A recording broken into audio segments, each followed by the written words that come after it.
आज मी तुम्हाला असा प्रश्न सांगणार आहे जो मला जवळजवळ दररोज व्हॉट्सअप, इंस्टाग्राम आणि प्रत्यक्ष भेटीत विचारला जातो. आणि गंमत म्हणजे या एका प्रश्नामुळे अनेक लोक वर्षानुवर्ष इन्व्हेस्टमेंट सुरूच करत नाही. नमस्कार मित्रांनो, मी रणधीर खवले, रिअल एस्टेट प्रोफेशनल आणि फायनान्शियल कोच. माझं मिशन आहे की महाराष्ट्रातील प्रत्येक कुटुंब आर्थिकदृष्ट्या जागरूक आणि आर्थिकदृष्ट्या स्वतंत्र व्हावं यासाठी मी काम करत आहे.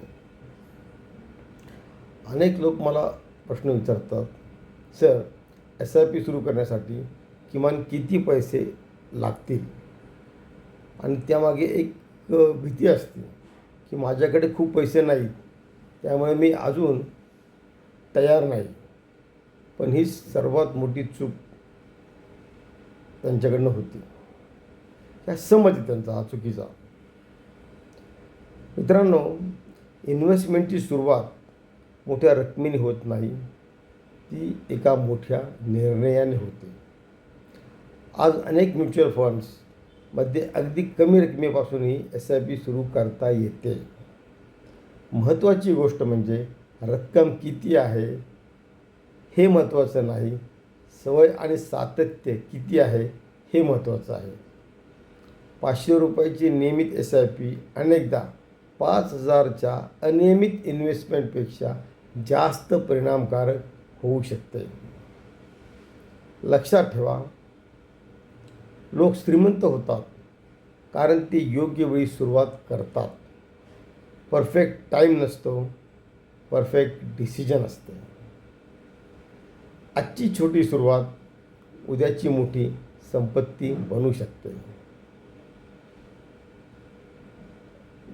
जर तुम्ही आजपर्यंत पैसे कमी आहेत म्हणून इन्व्हेस्टमेंटची टाळाटाळ करत असाल किंवा पुढे ढकलत असाल, तर आज स्वतःला एक वचन द्या, मी रकमेची नाही तर सवयांची सुरुवात करणार आहे, की तुम्ही हॅबिट लावून घेणार आहे. कारण आजची छोटी SIP उद्याच्या मोठ्या स्वप्नांचा पाया असू शकते.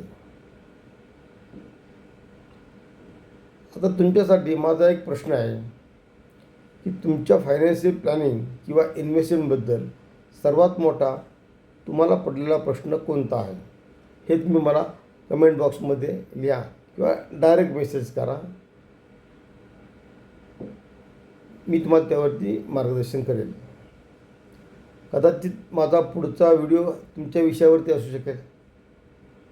लक्षात ठेवा, आजचा योग्य आर्थिक निर्णय उद्याच्या पिढीचं सुरक्षित भविष्य घडवतो. चला एकत्र येऊया आणि मिशन फायनान्शियल महाराष्ट्र यशस्वी करूया. भेटूया पुढच्या व्हिडिओमध्ये.